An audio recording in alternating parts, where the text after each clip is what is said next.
Steve Suissa, bonjour à vous. Bonjour. Et merci d'avoir accepté notre invitation cet après-midi dans le Grand Journal. Steve Suissa, vous êtes réalisateur et metteur en scène. Et votre nouvelle pièce, Appelez-moi Golda, arrive à Paris, à l'espace Rachid, dans le 5e arrondissement de la capitale. Ça démarre le 12 mai prochain, dans quelques jours.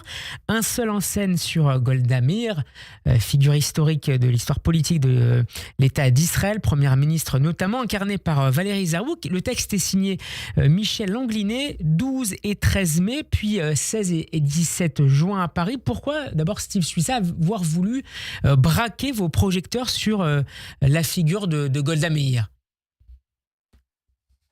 On m'a fait lire ce texte il y a un an et demi, et après avoir fait beaucoup de dessins comme ça, comme Victor Young-Pérez, Simon Wiesenthal, Stefan Zweig, le nageur d'Auschwitz, le boxeur d'Auschwitz, je voulais peut-être passer à autre chose et faire d'autres choses un peu différentes.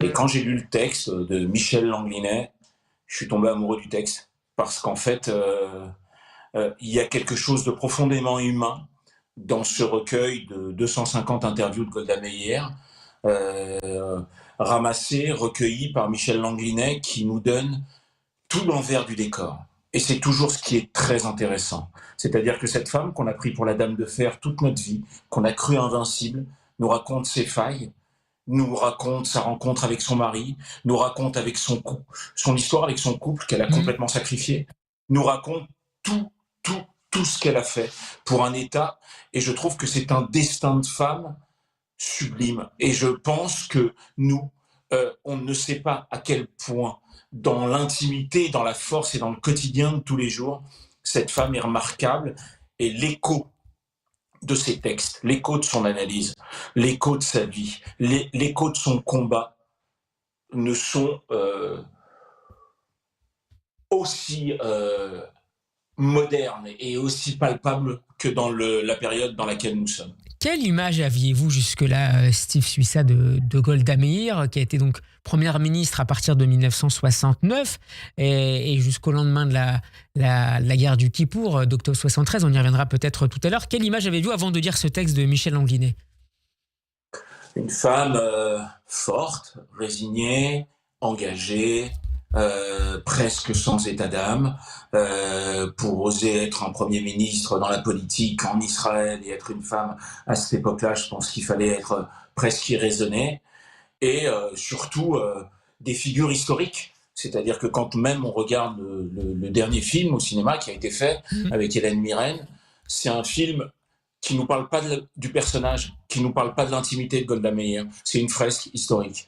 Et là, en lisant ce texte et en le voyant jouer par Valérie au dernier jour du festival en février à Tel Aviv, au musée de Tel Aviv, et voyant 500 personnes debout pendant 10 minutes en larmes en train d'applaudir, je me suis dit qu'il fallait se battre pour que les gens découvrent ou redécouvrent de façon beaucoup plus précise l'acharnement, la poésie, la vitalité, l'engagement de cette femme. Et je pense que ces mots, ces actions peuvent nous donner de la force. Et ces mots et ces actions, si on vient avec nos enfants et nos petits-enfants voir ce spectacle, peuvent donner à nos enfants et nos petits-enfants une fierté et peut-être les mots justes pour avoir ce courage d'être soi et ce courage d'être juif. Steve Suissa, je rappelle que vous êtes notre invité pour cette pièce Appelez-moi Golda, qui arrive à Paris à partir du 12 mai prochain à l'espace Rachid dans le 5e arrondissement. Je vous propose d'écouter justement la bande-annonce de cette pièce. Appelez-moi Golda.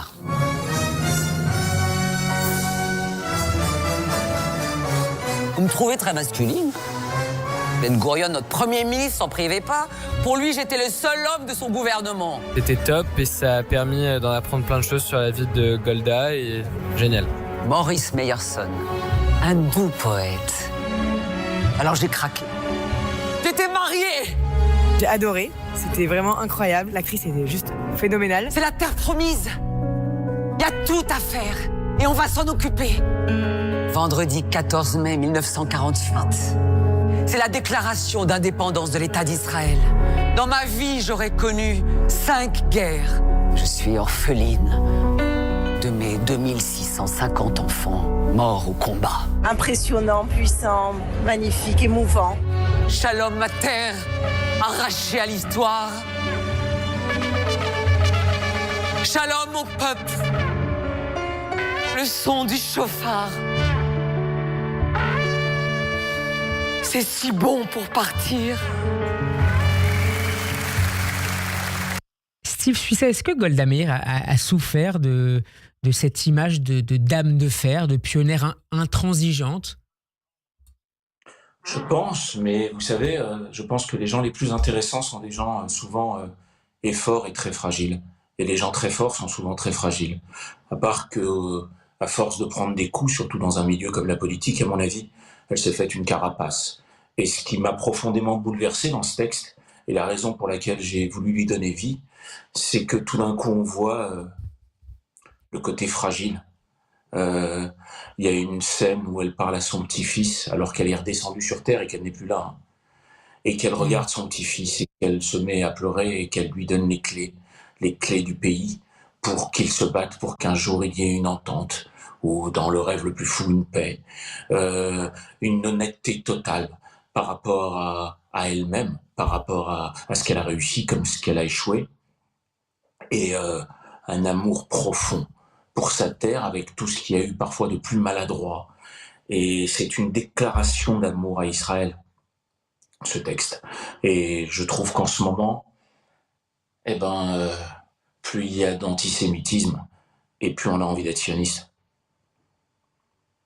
Son image a beaucoup évolué en Israël. Il était immensément respecté pour, vous le disiez, Steve Suissa, son courage, son don de soi, à la fois pendant la période qui a précédé l'établissement de l'État d'Israël pour le projet sioniste, puis après la fondation de l'État d'Israël.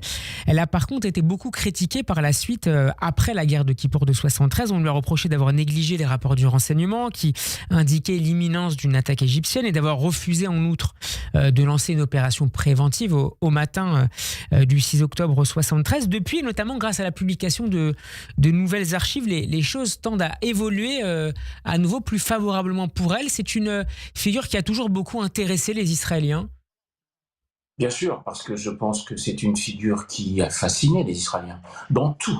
Si on prend un côté un peu plus fou, charmant, cette femme qui était ancrée comme un paysan, on disait d'elle qu'elle avait un amant dans tous les pores. Tellement elle avait de personnalité, elle avait du chien, elle mâchait pas ses mots. Et je trouve qu'aujourd'hui, on ne peut être magnétique que si on est authentique. Et bien sûr qu'elle a fait des erreurs, c'est certain. Plus on fait de choses et plus on fait d'erreurs. Et je pense que les gens les plus grands sont là à dire et à redire que seuls les échecs nous font progresser et nous amènent vers quelque chose de meilleur. Et c'est en ça que je trouve d'autant plus intéressant, entre guillemets, de se donner le courage de monter cette pièce aujourd'hui. Un destin israélien d'une femme dans le gouvernement, alors que c'est un énorme bordel de partout, et tout d'un coup, avec son courage et sa volonté, elle le dit, elle le crie, et ça finira par se retourner dans le bon sens, après des années et des années d'enquête. En fait, elle a fait du mieux qu'elle a pu. Donc au bout d'un moment, bien sûr que c'est... il y a du bien, il y a du moins bien. Mais moi, quand je lis ce texte, ou quand je regarde aujourd'hui de loin ça me donne une force extraordinaire dans mon identité. Avec le fait de se dire que, bien sûr, qu'à un moment, faire des choix, c'est aussi pouvoir se tromper. Qu'est-ce que Golda Meir dirait, selon vous, Steve Suissa, des défis et des périls du moment pour Israël et le peuple juif? Commençons peut-être avec le plus simple et le plus évident, la guerre en Israël et l'antisémitisme en diaspora. Qu'est-ce qu'elle en dirait, selon vous? Vous connaissez ces fameuses phrases sur notamment je préfère vos insultes ou vos remarques ou vos jugements que vos condoléances. Je pense qu'elle serait que du côté des soldats. Et je pense qu'elle serait malade du fait qu'aujourd'hui, on puisse se dire sur 384 000 soldats, on a quand même 222 000 soldats qui ont fait leur testament et qui ont entre 18 et 21 ans. Ça veut dire faire son testament en Israël, ça veut dire écrire un mot à son papa et à sa maman. Et quand on a la chance ou le chagrin de pouvoir lire ces testaments sont essentiellement des lettres d'amour où un fils ou une fille dit à sa mère ou à son père « Ne m'échangez sous aucun prétexte, ne pleurez pas. Ce que je suis en train de faire, c'est protéger ma terre pour les 20 ans à venir Et je n'ai jamais fait et je ne ferai jamais quelque chose d'aussi beau que ça. Cette idée du sacrifice de soi qu'il a porté également Golda Meir toute sa vie. Exactement. Et je trouve ça tellement beau dans l'amour, dans l'amitié, dans l'identité. Aujourd'hui, tout va tellement vite. On sacrifie plus rien du tout. Et elle est là pour nous rappeler, en fait, que elle n'a réussi à avoir un parcours pareil que parce qu'elle a été pratiquement obsédée par ça. C'est la théorie de l'obsession, Golda Meir. Et sur l'antisémitisme, alors évidemment dans le projet sioniste, l'État d'Israël était la réponse à l'antisémitisme et sa solution. On voit que malgré tout l'antisémitisme demeure encore malheureusement. Comment elle pourrait voir les choses, comment elle analyserait en fonction de ce qu'elle a pu dire sur ce rapport du monde aux Juifs en diaspora? Je pense qu'elle serait radicale. Je pense qu'elle appellerait tous les Juifs du monde à se réveiller. Je pense qu'elle appellerait tous les Juifs du monde à avoir le courage d'être eux-mêmes. Je pense que elle se battrait contre vents et marées. Je pense que c'est une guerrière de la lumière, mais c'est une guerrière. Et quand dans ce texte on l'entend parler de son enfance, de son arrivée en Israël, du kibbutz Mechavia, de quand elle est reçue aux États-Unis, de tout ce qu'elle met comme force et comme charme et comme détermination à faire comprendre que son pays est en train de faire, entre guillemets, le sale travail du monde entier au détriment de toute une jeunesse entière, elle dirait la même chose. Et c'est pour ça aussi qu'on a, entre guillemets, l'inconscience ou le courage de monter cette pièce. Parce que je pense qu'il faut entendre, réentendre et réentendre pour ceux qui ne connaissent pas. Et moi, le premier, il y a 1 an et demi, je ne connaissais pas ces déclarations intimes de Golda Meir, cette force qu'on peut avoir dans l'âme à un moment et qu'on peut même avoir dans la fragilité de dire j'ai besoin d'en parler. Je voudrais qu'on écoute justement maintenant Steve Suissa. Tout ce que je vous dis n'est pas... Je vous en prie. Je vous écoute. Tout ce que je vous dis n'est pas du tout des références historiques. Il n'y a pas de date, il n'y a pas de cours d'histoire, il n'y a pas de leçon de vie. Parce qu'à chaque fois que je fais un spectacle, je me dis que la personne qui veut un cours d'histoire, qui veut une fresque historique ou qui veut une leçon de vie, il peut aller sur Internet, il peut regarder un documentaire. Moi, ce qui me fascine depuis 37 ans que je fais ça, c'est les êtres humains. Ce qui me fascine, c'est de prendre des destins qui partent mal et qui se battent toute leur vie avec leur vie pour la tordre dans tous les sens, pour trouver leur bonne façon de vivre. Et qui donc sont des personnages très très très exigeants avec eux-mêmes, très idéalistes, et qui rêvent en plein jour. Voilà ce qui me fascine chez cette femme. Golda Meir, cette femme qu'on va écouter, on est à la fin des années 60, elle explique son point de vue, son regard justement sur la nécessité de fonder un État pour les Juifs. On l'écoute. This land was deserted for centuries. We were driven out of this land. Is this where history begins? Twice we were driven out of this land, occupied by other powers. This is the only people, the Jewish people, whose life, independence, dignity depends on this piece of soil. The only people in the world, not the Arabs. They have this entire territory, the entire vast area, 14 independent countries. Golda Meir, je cite quelques extraits de cette interview. Les Juifs ont été chassés 2 fois de cette terre. Pourquoi commencer l'histoire maintenant? Les Juifs n'ont qu'un État dans le monde, les États arabes en ont 14. On retrouve en fait des thématiques qu'on entend aujourd'hui également dans la bouche d'autres leaders israéliens. Il y a une forme de continuité. On pourrait citer ces lettres et ces interviews aujourd'hui et on aurait malheureusement le sentiment que c'est un éternel recommencement. Totalement. C'est totalement actuel, c'est totalement moderne et je pense sincèrement qu'on a besoin de force et qu'elle nous donne de la force et elle ne nous fait pas perdre notre émotion. Et cette actrice qui est Valérie Zarouk qui se donne corps et âme. J'allais y venir justement. Comment est-ce que votre choix, Steve Suissa, s'est porté sur Valérie Zarouk pour incarner Golda Meir? C'est elle, avec Eric Cohen, qui a produit la pièce, et Michel Langlinet qui m'ont apporté le projet parce qu'ils avaient vu 3-4 pièces que j'avais fait sur des destins comme ça, très courageux et très volontaires.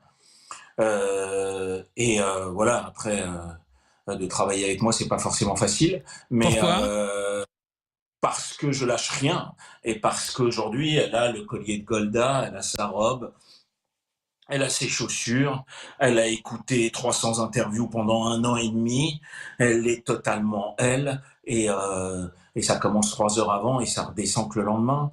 Et c'est ce qui fait qu'aujourd'hui, on n'a pas le droit, en tout cas, de jouer une femme comme ça, il faut la vivre. Qu'est-ce que vous lui demandez? Faites-nous un peu entrer dans les coulisses de ce spectacle. Qu'est-ce que vous lui demandez très précisément pour être Golda pendant 1 heure et demie et même après, visiblement? D'écouter toutes les interviews, de rentrer dans le costume, de trouver les bonnes chaussures, le texte, ce que tout le monde trouve incroyable, en tant que spectateur, pour moi c'est 5% du travail. 95% du travail, c'est l'état. Si on revient à des artistes comme Chaplin qui nous ont fait rire et qui nous ont fait pleurer sans jamais un seul mot, c'est vraiment l'état. Et donc l'état, c'est le ressenti. Et donc je demande aux acteurs de travailler 3-4 heures leur texte par jour, 2-3 heures de la démarche. Je les compare toujours à un animal. Donc la démarche, beaucoup sur le plateau. Il y a de l'ancrage. Et après, pendant les 2-3 premières semaines, je me mets dans la salle, je ferme les yeux, je ne veux pas regarder l'acteur, il me dit le texte, et dès qu'il le joue, je l'arrête. Et après, je monte sur scène, et pendant 1 semaine, je lui tiens les genoux. Et dès que c'est pas assez, je les serre. Et dès que ça joue trop, je desserre. Et en fait, c'est totalement animal et humain. Il faut pouvoir se dire, je ne suis pas juif, je ne suis pas femme, je ne connais rien à cette histoire. Comment ce destin va faire en sorte que je sors de la salle et que tout d'un coup, j'aime qui je suis. Et je veux aller de l'avant, et je veux trouver du sens à ma vie, et je veux me ressembler, et je veux avoir le courage d'être moi, et je veux aller et me dépasser et faire appel à mon libre arbitre et le contrer. Et tout ça, en fait, c'est un travail d'humain. C'est ce qui se passe au théâtre. Au cinéma, vous êtes bien 3 minutes par jour, vous avez un Oscar. Au théâtre, vous n'êtes pas bien 5 minutes, il faut baisser le rideau. Et là, aujourd'hui, à chacune de ces écoutes, parce qu'il y a 187 sons dans la pièce et 28 morceaux de musique, parce qu'elle revit tout à travers les sons, le lieu, les endroits, les musiques. Et tout ça fait que les gens font un voyage. Et aujourd'hui, il y a tellement de spectacles, il y a tellement de livres, il y a tellement de tout qu'il faut offrir aux gens de l'exceptionnel. Et cette fille-là a travaillé 1 an et demi pour que les gens qui vont avoir envie de venir voir cette pièce vont ressortir avec un morceau de Golda et vont ressortir en étant fiers d'être ce qu'ils sont.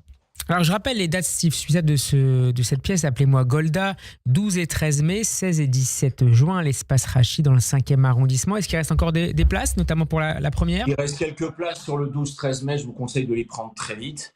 Et il reste quelques places sur 16-17 juin qu'on a rajoutées parce que le 12 et 13 mai partaient vite. Et vraiment, c'est pas un business du tout. Mais je trouve que si... Alors, on a perdu la connexion, malheureusement, avec Steve Suissa. Est-ce que vous m'entendez? On a perdu la connexion. Oui. Je ne vous ai pas entendu pendant 10 secondes. Je vous écoute pour la conclusion. Je trouve sincèrement que si les spectateurs ont envie d'emmener leurs enfants, leurs familles, leurs amis qui ne sont pas juifs, leurs petits-enfants, c'est 1000 fois mieux pour leur donner envie d'ouvrir toutes les biographies de tous ces personnages incroyables qui vivent ce voyage. Voilà, je l'ai fait que pour ça.